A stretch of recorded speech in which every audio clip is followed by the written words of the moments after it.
Well, welcome, everybody, and good morning, both to our physical audience and digital audience. My name is Elina Troscenko, and I work at the Global Research Program on Inequality GRIP, and I'll be chairing this breakfast seminar. So this seminar is organized in cooperation between GRIP and Christian Michelson's Institute, and generously hosted by Bergen Global.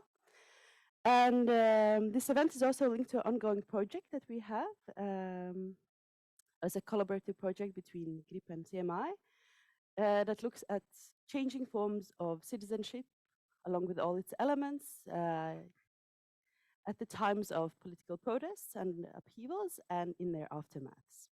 So these are also some of the issues that we'll be touching upon today.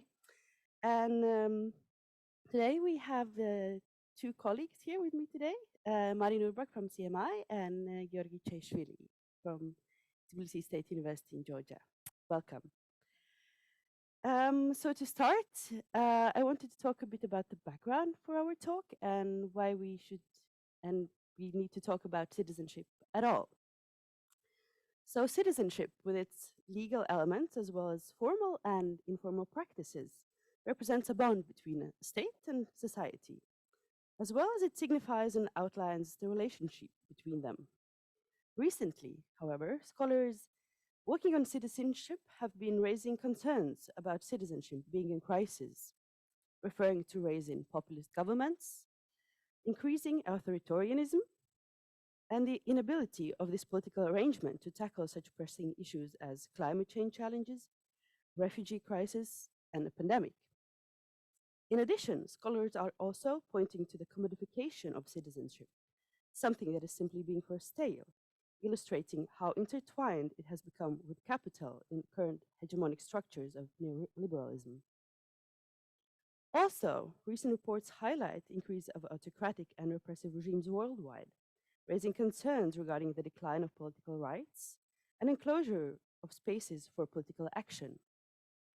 At the same time, large-scale political protests are taking place, challenging the authorities in instances where they seem to be losing their legitimacy and people's trust.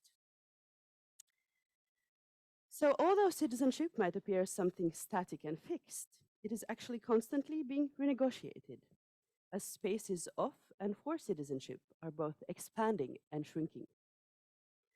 And at this breakfast seminar, we would like to shed some light on different understandings and practices of citizenship in diverse political contexts, and how the dynamics of negotiating the relationship between state and society take place under different types of political regimes. But before we move to different political contexts, from which both Mari has worked on and Giorgi, I wanted to start with the matter in question itself, citizenship, and the concept of it. So we often understand citizenship as a formal and legal bond between a state and its citizens. However, scholars working on citizenship look at it from a broader perspective. Can you explain how we can look at it more broadly? What other aspects can it include? Or in what other ways can it be understood? Giorgi, if you would like to start. Thanks for the opportunity to talk here and to the organizers. So as for the citizenship, I think we should think about two different ways of understanding the citizenship. We have this conventional understanding of citizenship, which is about rights and obligations of individuals in relation to the state. So based on this understanding, citizens basically are supposed to have rights to pursue their own life, good life, and also to participate in the life, in basically keeping the state running by, for example, paying taxes or going to the military and so on. However, then anthropologists who are a bit latecomers to the study of citizenship compared to other disciplines, and especially because they were doing ethnography and actually were looking at how people were practicing citizenship, it made it clear that we cannot limit ourselves or our understanding of citizenship on the legal status of citizenship, because it became very clear that people who have this legal status do not necessarily equally exercise their rights that are given to them. For example, exercising full citizenship rights are very much affected not only by the legal status, but also the factors such as you know, ethnic background, skin color, and many different social and cultural factors. So anthropologists kind of pushed this idea that citizenship is more about how individuals, how we live in a political community. Right? To study citizenship is to study how individuals live in a political community together. But again, political community, there are many different kinds of political communities, not only the state. And you know, we can think of cities as certain kinds of political communities, and this is also something that many anthropologists focus on. But we also have supranational political communities, and probably the most obvious one is the European Union. But we also have, you know, like if we look at the global capitalism and transnational capitalism, that's also one of the ways to look at citizenship. Yeah. So, but there is one critique there that anthropologists, because they broadened this idea of citizenship and the concept, now we have a lot of adjectives added to citizenship, such as, for example, multicultural citizenship, transborder citizenship, graduated citizenship, many different kinds of citizenship. And there's a critique that this broadening of the conceptual understanding of citizenship kind of obscures the meaning of it and kind of gets lost. Would you like to add on that, Mari? No, I very much appreciate Giorgi's interventions, because I think although I really appreciate the citizenship concept and it's interesting to work with, at one point it's also a question of like, is this the correct term to use? And I think especially thinking about, at least in the way that I think I've been relating to it myself, where citizenship is very much subject making, there's a potential for opening it and perhaps beyond what is actually useful. And as we have been talking about, at some points, you know, it moves into, are we using citizenship to avoid questions of things like identity or belonging or, you know, capitalist entanglements, etc. Although it still, I think, makes sense and is interesting to do work with it, because if we look at citizenship and its entanglements with, excuse me, sort of classical notions of nation state, looking at sort of the world not necessarily conforming to classical ideas of what a nation state paradigm looks like, I think it does make sense to at least explore some of these maybe not new, but emergent forms of citizenship, as citizenship. Yeah, so we can say that both well, citizenship has this legal aspect. It is also about how it is practiced and also how it is experienced often. So it is changing and it is contextual. It's something depending on both the historical and political contexts. And it is also quite normative term, implying different things and imagined in different ways. But if we, as I also mentioned, political protests in the beginning, and we have announcing this event, we have also highlighted how we will talk about different political regimes. I wanted to touch upon this relationship between political protests and citizenship. So what is their relationship? what is this relationship, and can protests be seen as one of citizenship practices, a site where citizenship is being renegotiated, or where the relationship between state and society is being reconfigured? Mari, if you could start. Yeah. So, sort of starting out, there is that one point that Giorgi made is that, if we are to talk about citizenship, obviously there are different states or types of states or political regimes of which to be a citizen. And the situations or the context that I've been working in are mostly authoritarian regimes, which obviously perhaps limits some of those normative assumptions of what citizenship looks like, or what are your rights and liberties as a citizen. And then there's this sort of two-sided relationship to citizenship, if we are to take it as sort of subject making. So there's the one aspect, which is sort of the state shaping citizens or subjects. So that is creating desirable citizens. So Giorgi mentions, the military, but there's also, time, chronopolitics, there is education, tax payments, etc. But I think there's also something to sort of a bottom-up understanding of it. And I think that's where protest figures in. And in the authoritarian regimes where I've been working, again, quite different, Egypt, where there have been quite visible, well-known, large-scale political protests, where citizens are actively attempting to shape what they themselves mean citizenship should entail, and through doing so, impacting the state.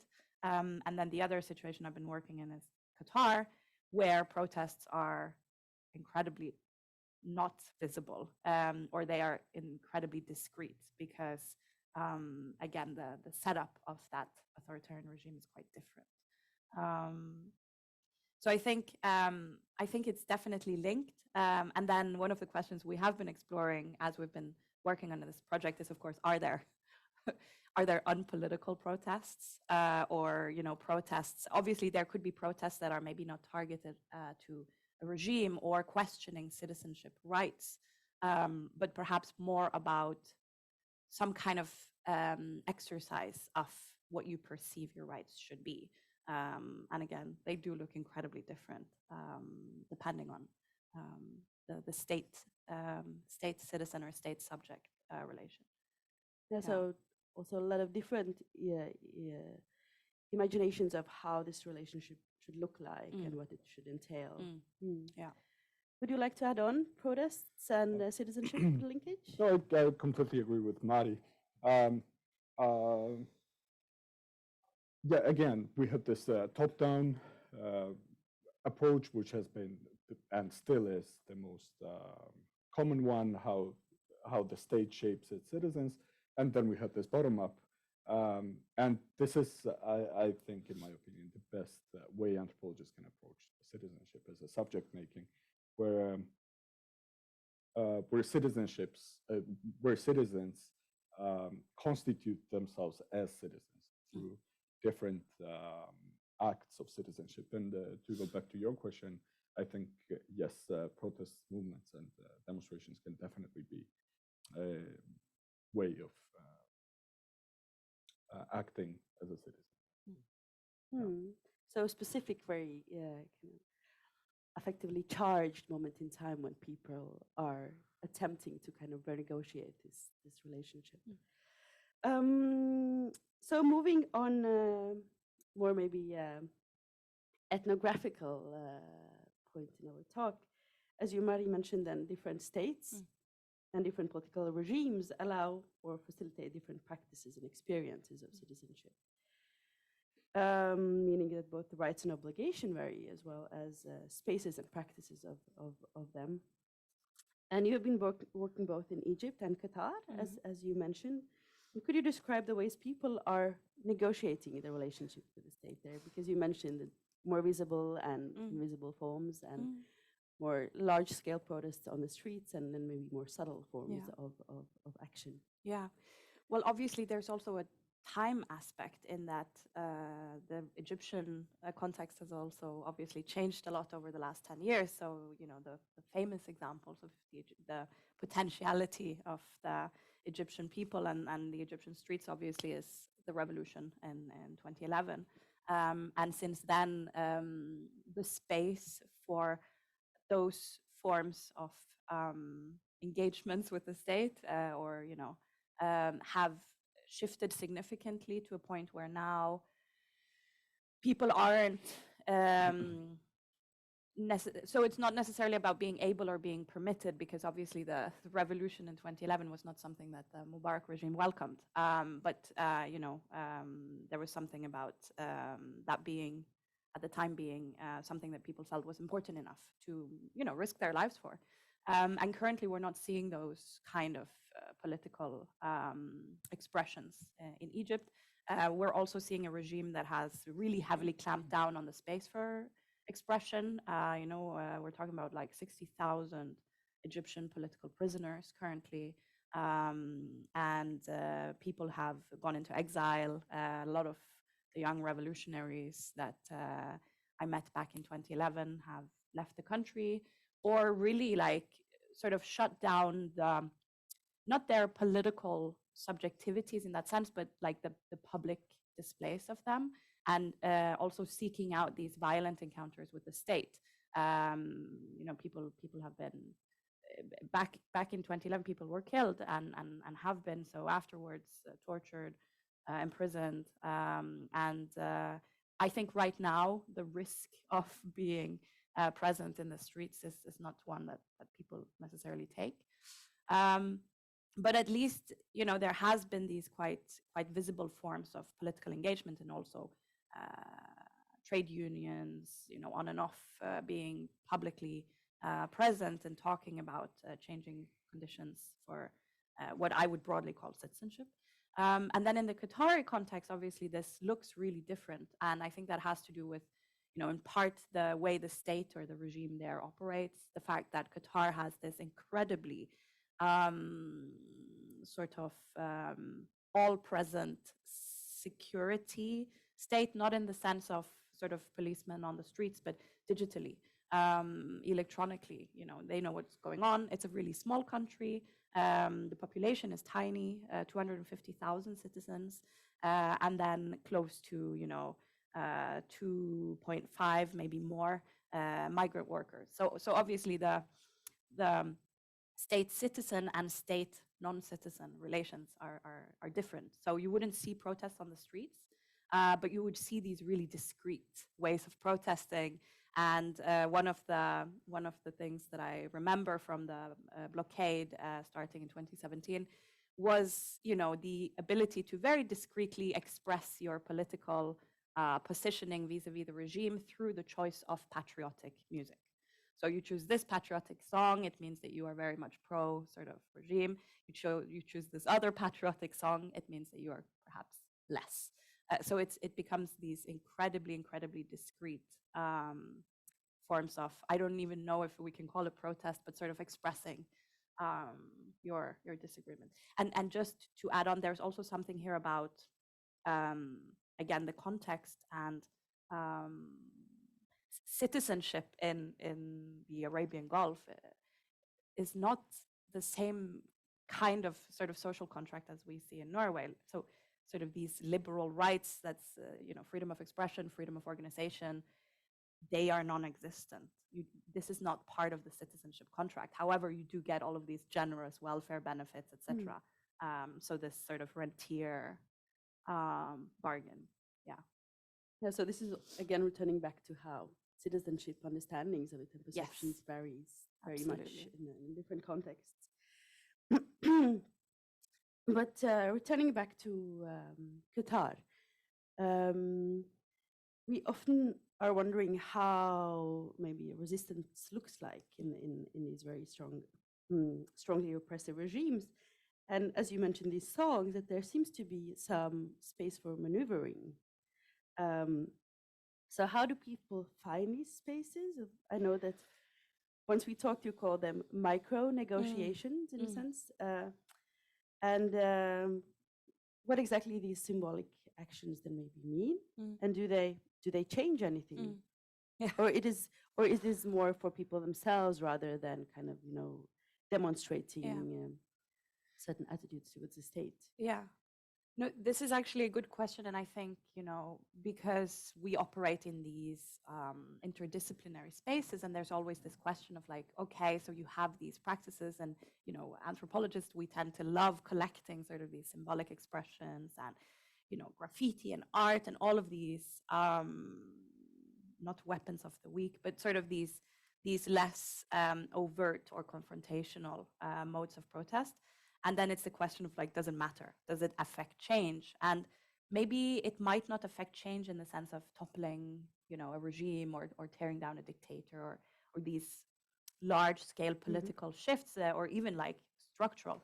But I do think it matters for people because there's something about, even in the Egyptian context currently, like, okay, we've, all of these young revolutionaries that I spent time with in 2011, they're now, middle-aged fathers of children, family, and it becomes this sense of, I didn't go out to the streets and, engage the police or, speak up to the authorities, but at least I did this thing for myself, and it has to do with dignity, and it has to do with, I'm able to show my children that, I am, I am a full person, and I don't necessarily have to agree.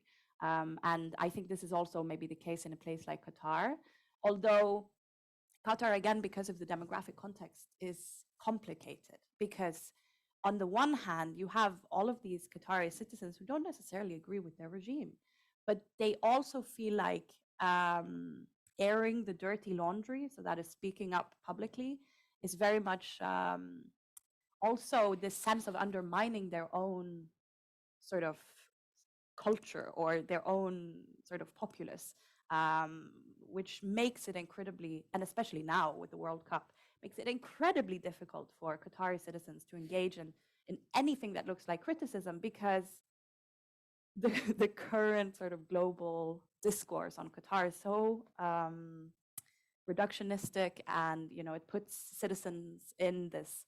There's this sense of Qatar, and it's a one thing, and everyone is sort of in on it, and it becomes this space where it's not only the regime that sort of limits the freedom of expression, or sort of it's also the sense of having been unfairly treated and not wanting to contribute to their own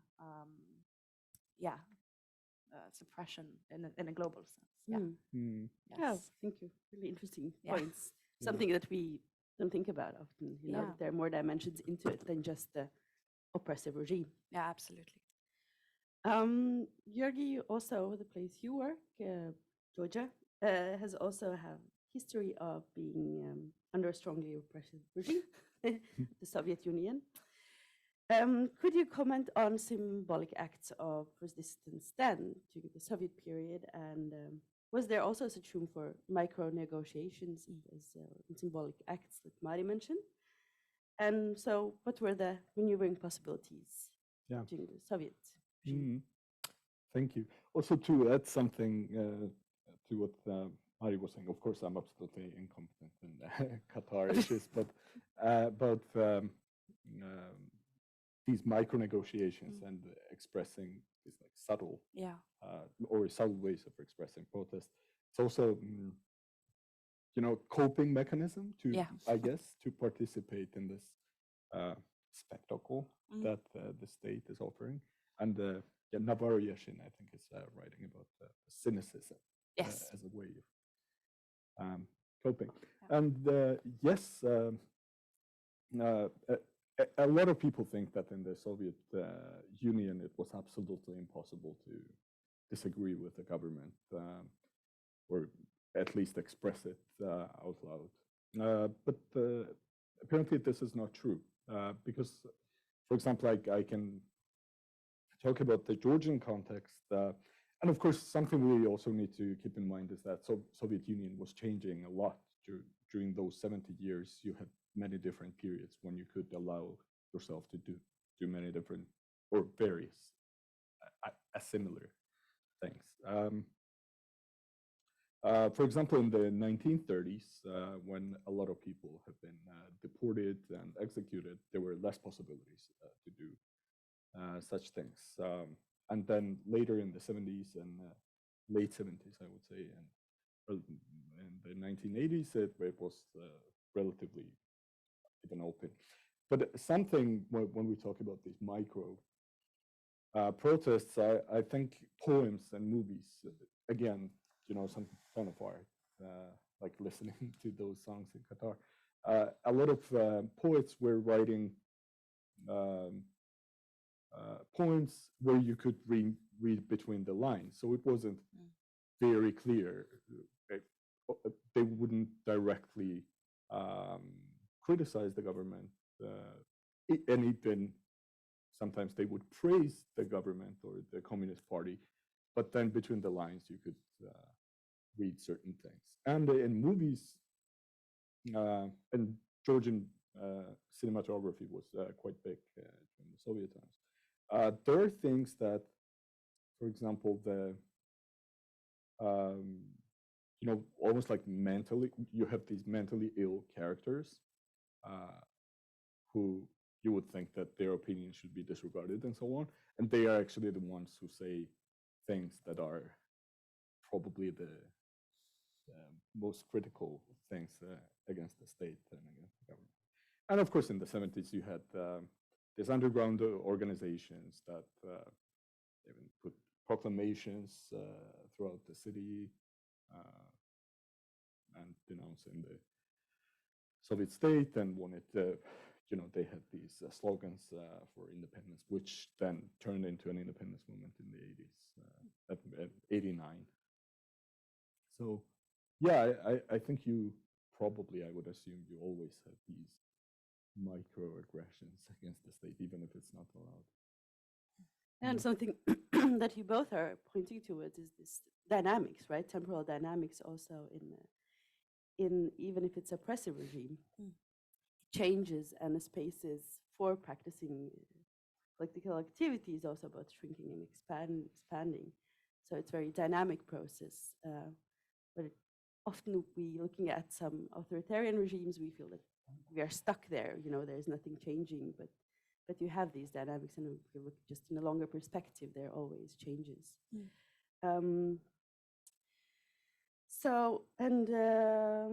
And also I think it's interesting to look at the creativity, inventiveness of people in how in these even if it's symbolic acts of resistance, to keep also the dialogue and conversation about the regime going. Yep. And it's very interesting to explore. But you also had large demonstrations in Tbilisi quite recently. Yep. Could you comment on that and tell a bit more about it? Because I know they're related to Russia's launched war on Ukraine. And so how do you see such a large-scale demonstrations being both related to state-society relationship, but then maybe also even going beyond that, relating to something larger geopolitical questions? Yeah, thank you. That's a very good question. I think one of the things we need to pay attention to is how this crisis related to the Ukrainian conflict or Russian aggression against Ukraine, how it has unveiled different existing problems in many different settings and countries, particularly around Ukraine. So what is interesting is that after the war started in Ukraine, there were really big, massive protests also started in Tbilisi. And probably Tbilisi was, I think that Tbilisi protests were, hundreds, not hundreds and thousands, but tens of thousands of people really participated in it. And it was probably one of the first, if not the first. But what is interesting about this is that, well, first of all, Georgia and Ukraine have the common enemy, which is Russia. And in 2008, very similar thing happened to Georgia, what is now happening Ukraine. It's just because Georgia is really small, it ended in 5 days, and 2 regions were occupied. And then a lot of Georgians could relate to what Ukrainians are going through.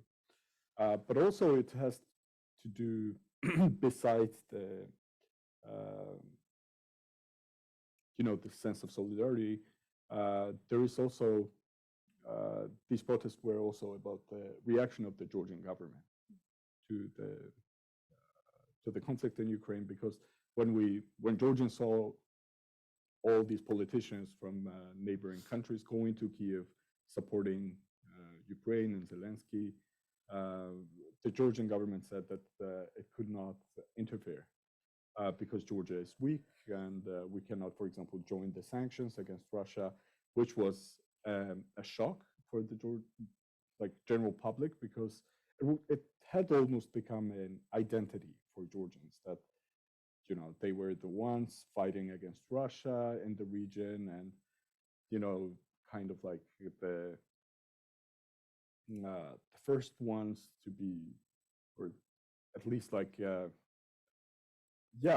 probably most Georgians would think that Georgia was, at least until these recent events, the most democratic country in the region and most pro-Western, both politically, but also how the country is governed and how, in terms of solidarity and group memberships.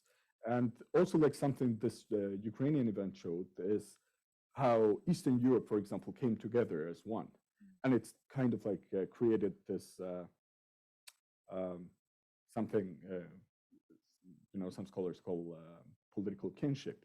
All, the Baltic countries and Poland, and suddenly Georgians found themselves completely outside of this group that they definitely identified with. So a lot of these demonstrations, and basically the main goal of the people participating in these demonstrations was to show Ukraine and the region and probably the world where Georgia is, instead of to do basically what the state didn't do. So what was very interesting is that the state was almost punished and put aside, and people were saying that the reason why they gathered there, and the number was very important for people, because they were really interested in those like drone footages from above and so on to be spread. So it was not necessarily what we see during protests, right? Because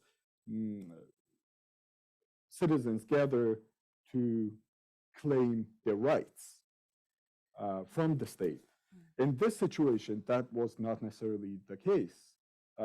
They had no demands, no requests from the state. They were addressing the international audience. So basically bypassing the government. And what was then very interesting is that this message was very well received from Zelensky, for example, who then started all these like Zoom meetings almost with of course, like it wasn't necessarily interactive, but Zelensky was addressing the crowd in Tbilisi. He also, on the big screen, and he was also recording these, videos speaking in Georgian. So at some point it became these whole political processes were basically about this communication between Ukraine or Zelensky directly and Georgians in the streets. So I think that's a very interesting example of a certain kind of subject making that we're talking about, right? So it's not necessarily the subjective relationship to your own state, but also, generating a specific subject that is maybe goes beyond the local nation state. And when we talk about citizenship, we kind of often imagine, state and society, but states are not isolated entities, right? And so they're always implicated in global power structures. Then you have, these seem to be almost like a macro negotiations if you compare to the example from Mari. And and also how people imagine themselves as political subjects in a wider global political context, right? Being focused or oriented towards Europe and wanting themselves to be in larger, recognized as belonging to a larger political group of states. Absolutely. Yeah, it's interesting. Before I open also the floor for the questions from the audience, both those who are present here today and to digital audience can also post questions, write them somewhere on the screen. I wanted to also ask about protest cultures because Mari, you mentioned that maybe also one of the elements in Qatar is also this idea, you know, you don't wash your dirty laundry publicly, which might be also a kind of way, you know, how protests are perceived in this particular context. And then you have Georgia, where I know that you have very rich and strong traditions regarding protests, and which is almost part of like the civic duty. Yeah. So if you could comment on that protest culture and what does it mean both for negotiating maybe citizenship, but also in a wider political context. No, I think so. Obviously, this is maybe the question where we should have an even wider panel because knowing the fine-grained detail of protest culture globally would be beyond what we can do individually. But I definitely think there's something to thinking of it in that way. And then it's of course a question of what is it that shapes protest culture. Because as I mentioned I think not even across the Arabian Gulf, because you will have different protest cultures in these different states, and they would some of the explanatory factors would be like, okay, in Kuwait you have this partial sort of parliamentary system, and in Bahrain you have this completely sort of particular and unique sectarian setup. Because if we look back to the Arab Spring, lack of a better term, Bahrain had, significant protests and became quite violent with, the Bahraini government bringing in Saudi military troops to sort of help them suppress the protests. Whereas in Qatar, you didn't see that at all. And then, you have Egypt, which has also this, I think, more of like like an idea that an Egyptian political subject is someone who is critically engaging with the state, like discussing politics and being sort of vocal, and the political satire culture is incredibly strong. And then, of course, the spaces to express these things sort of physically in public space, they vary. But I do think there's absolutely something to that. But not to say that there is a protest culture or isn't, but that they vary in the way that they are constituted. Yeah. Definitely, because I know, for example, in Latvia, where I come from, it's all about singing. Yeah. It's that's the symbolic act, and even during the uprisings in late 80s, the people in the Baltics were called, or the political activities they engaged in pro-independence movement was called singing revolution. Yeah. So just holding hands and singing apparently was that's what we do. But Giorgi, you in Georgia, people are the very streets. particular about their protests. Yes, there is a lot of the protests, demonstrations have a very significant importance in Georgia, where people attribute this meaning to it. And I think it has, well, you have demonstrations very often. And of course, their scales vary, and also there is something about the idea that it shouldn't be dispersed violently or in any way by the state, because even if the rest of the people who are not there protesting when they see something violent happening there, the state interfering, everybody goes out, and then it goes south for the government usually.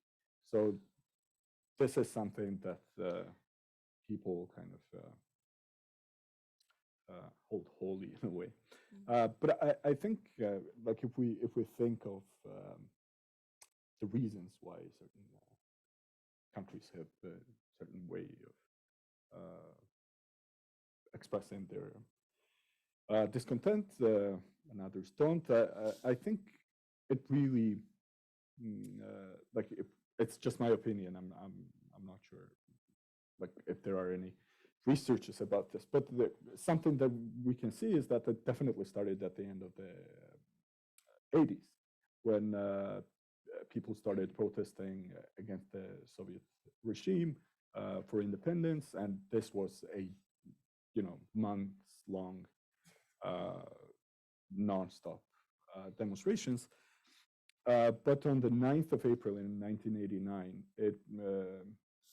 the Soviet government basically encircled these people. The army units were brought to the main square of Tbilisi in front of the parliament, and these protesters were basically encircled, and 26 people were dead, killed, and most of them women and most of them students.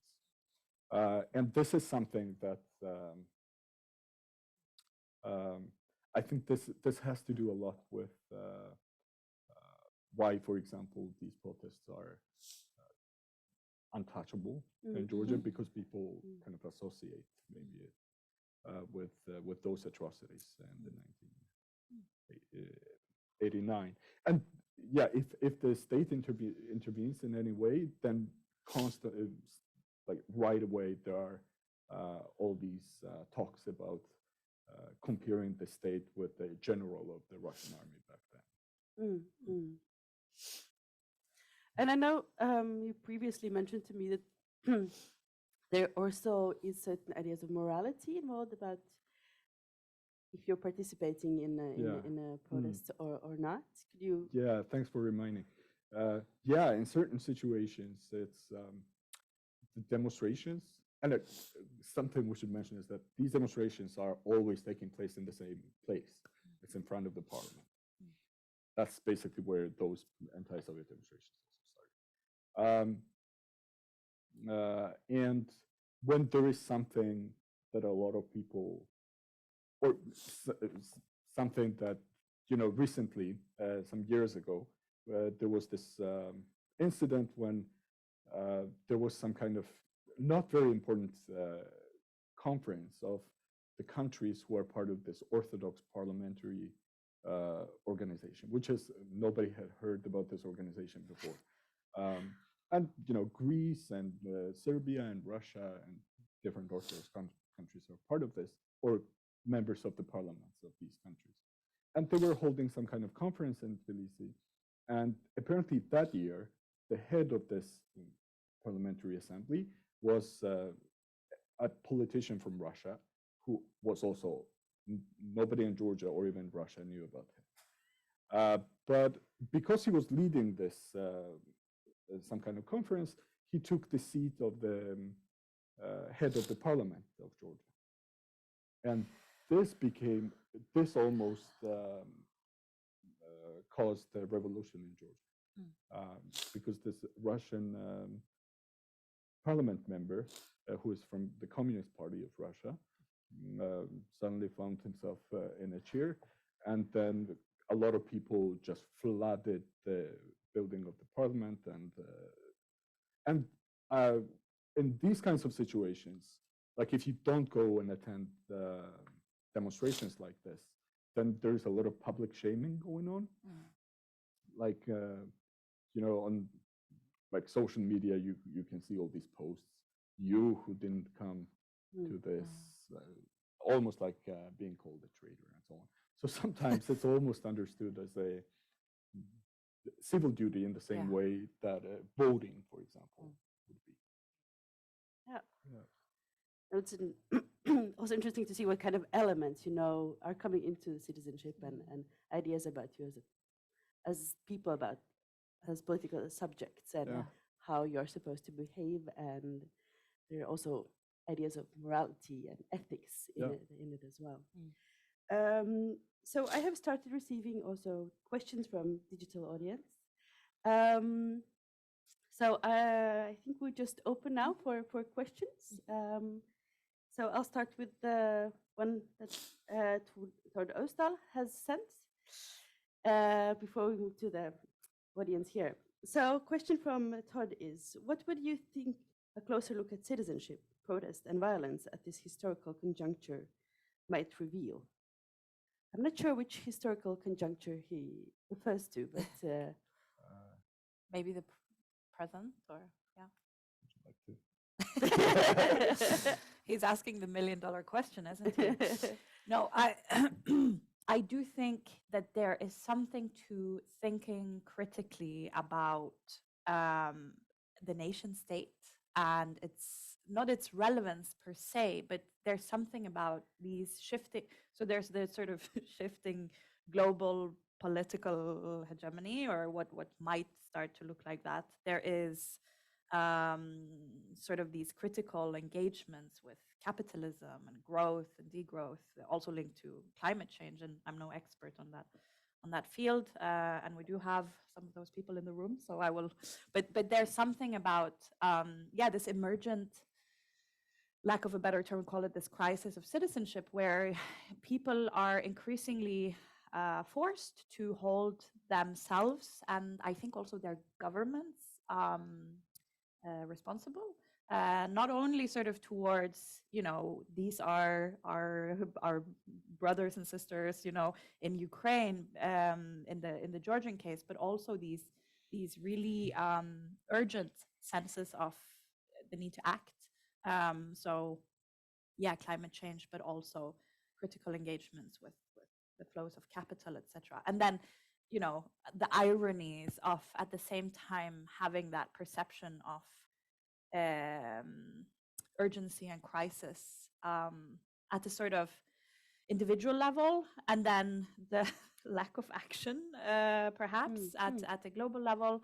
And again, I'm not privy to sort of the internal discussions, but the media discourse sort of post COP27, and so I do think that there's something to at this moment critically engaging with, what is citizenship, but not citizenship in, again, these formalistic legal ways, but how do people perceive of, practice, and understand it, which I do think makes sense. Yeah. You want to add on that, or?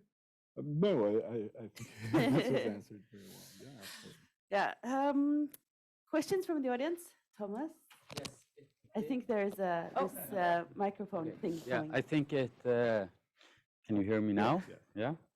I think it's related to what Todd asked you, and also to this question of subject making. I don't know if you're familiar with the work of Manuel Delgado and his critique of the public. So what I'm thinking when I'm hearing you talk, if it's possible to make a similar critique of the concept of citizenship as a concept, as you well said, that's very normative and implies a certain kind of political subject, right? That is perhaps most strongly associated with liberal democracy. And to what extent that also make us think about like certain kinds of protests as legitimate and other kinds of protests as not being legitimate. And I'm just to give like an example, like there's a post-colonial scholar that's written on Brazil and about how these criminal organizations in the favelas can be seen as engaging in a kind of political protest as well. So that's kind of like what I'm trying to get at. if you see any problems with applying this notion of citizenship and the kind of protest it habilitates and the kind of protest it invisibilizes. And I think with regard, now I'm closing, with regards to what Todd was asking about in the current moment, I think that we can see similar dynamics with regards to the climate crisis as well. We just had an activist here in Norway who advocated for a violent response to the inaction of the government. So I think like this is, like it highlights a problem with this citizenship discourse, right? If you have any reflections on that. Yeah. No, I think there's several things. So I'll ask you for the references after. Thank you, Thomas. But I think there's something about the drawing of the public and also so obviously it's very simplistic, but like the public and private. And, you know, this is part of the conversations that we've been having within this project as well, is like, yeah, this sort of Western Enlightenment heritage of the citizenship concept. And this is also why, you know, I link it to this understanding of what is the state of the nation state paradigm, which is really important. And then one of the questions we keep coming back to is also, what is a legitimate protest? Who is a protester? And how that ties also to the ideas of citizenship. So in Georgia, you know, you're not in the protest, you're a bad citizen, you know. But if you go out and protest in Doha, you're a bad citizen. You're actually at risk of being made a non-citizen because they can revoke your citizenship. And I think that's highly relevant. And we were also talking about it in relation to, because, you know, I thought that was really interesting how when you advocate for violent protests in Norway in the debate around climate change, then that is completely illegitimate. But there is also this celebration of, you know, freedom fighters, or, you know, this idea that if you engage in violent protest against what is Norway then perceived as a non-liberal or authoritarian regime, that is legitimate. And even boiling it back to the revolution in Egypt, I had this really poignant experience where I was sitting with my husband, who is a French citizen, and my friend, who is an Egyptian citizen. And we were reflecting on the violence that was starting to take place in Syria. And then my husband was sort of making these reflections about different types of legitimate protests and, you know, whether or not violence is legitimate. And then my Egyptian friend just stopped up and was saying, but, you know, it also comes down to what the White House decided that we were. So that day in the square, are we protesters? Are we legitimate protesters? Will we get support? Or are we terrorists? Because if we are, we will be crushed. And in the Libyan crisis, it really came down to that. It was a question of, what is the UN deciding on the definition of this protest? And sort of within minutes, there was this sense of urgency that if we do not make decision that they are legitimate protesters, they will be bombed. And if we do, you know, other people will be bombed. And in the end, they all were. But yes, absolutely. I think I don't even know if I'm answering whether it was a comment or a question, but yes, absolutely. These are the bigger things that we absolutely have to consider. Yeah.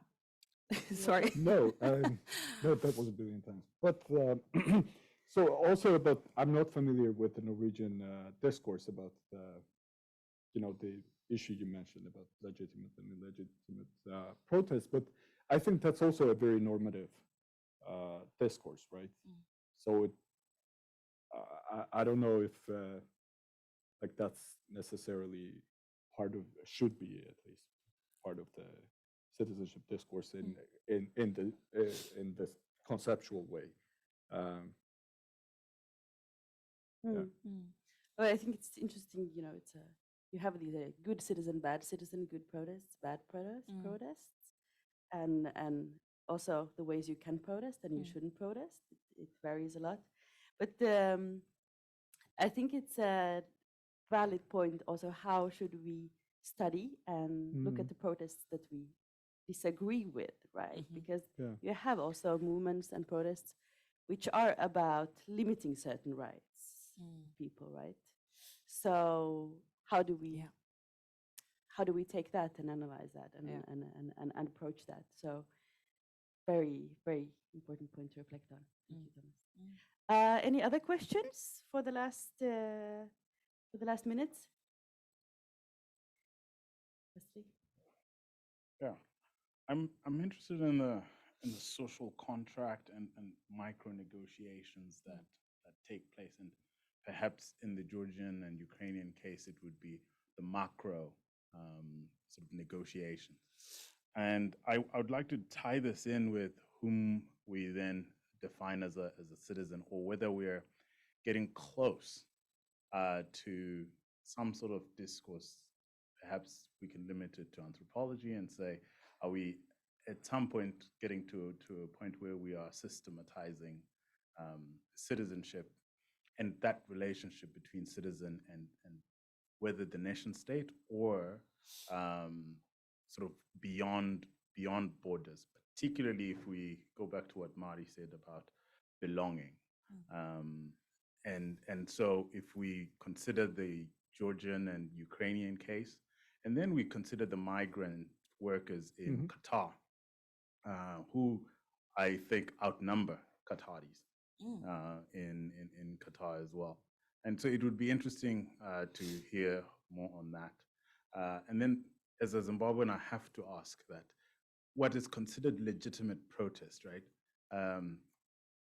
Many activists would not consider that legitimate protest, because the process that goes back to the social contract is that you have to apply to your local police station, and they'll give you a route that you'll use in order to do the protest. And many activists now are coming out to say, no, you know, we have to express ourselves the way that we would want to. And so it almost becomes, to be legitimate, you need to be, I don't want to call it anarchy, but that's what the state would call it. And so it would be interesting again to sort of hear more around those issues. So we have 2 minutes left. One to you, Mari, and one to you, Giorgi, to respond to Wesley's comment. So many things. I will jump on belonging and the sort of question of like, yes, migrant workers in Qatar outnumber the Qataris. They are close to 90% of the population. And obviously they don't have citizenship, they don't get permanent residencies. So then what are you? And this is where my interest in the citizenship concept comes from, because a lot of them claim belonging and they engage in what I have analyzed as transactional citizenship, because it has to do with purchasing access to spaces, so middle-class spaces like schools and sports clubs, etc., where you can fashion yourself into what I don't know what to term yet, but like sort of this fluffy idea of sort of a middle-class global citizen, which has to do not with their relationship with the state of Qatar or even a state of, you know, a home country, but has to do with strategic positioning for further transnational living in other spaces. Yeah. So there's something about the social contract there that is weird. To go back, I understand how, I mean, I myself started with that critique, right? That sometimes it loses its meaning. But again, if we keep in mind that legal status does not necessarily guarantee you all the rights that is on paper, right? And all these other social factors also play a significant role, then we could also look at citizenship as a process, and in which claim making is a very important factor. And you make these claims based on belonging, right? Based on membership, at least. So you feel some kind of membership. And then there's a very legitimate and interesting question. Then who are, for example, migrants protesting and asking for certain rights in other countries and the receiving countries. and there are, I understand that we need to. It's fine. Finish your thought. Then, for example, there are discussions about if there is such a thing as cosmopolitan citizenship, so that these rights have gone beyond nation states, and you have international law, and these migrants, for example, ask their rights based on all these universal laws that are kind of equally important for all countries because they are above nation, state, and local laws. I'm not sure if. On that note, I'm afraid we need to close this breakfast session. So thank you so much for insightful conversation, for giving us food for thought this early hour. And thank you, audience, for joining us today. Wish you all lovely Friday and good weekend. Thank you. Thank you.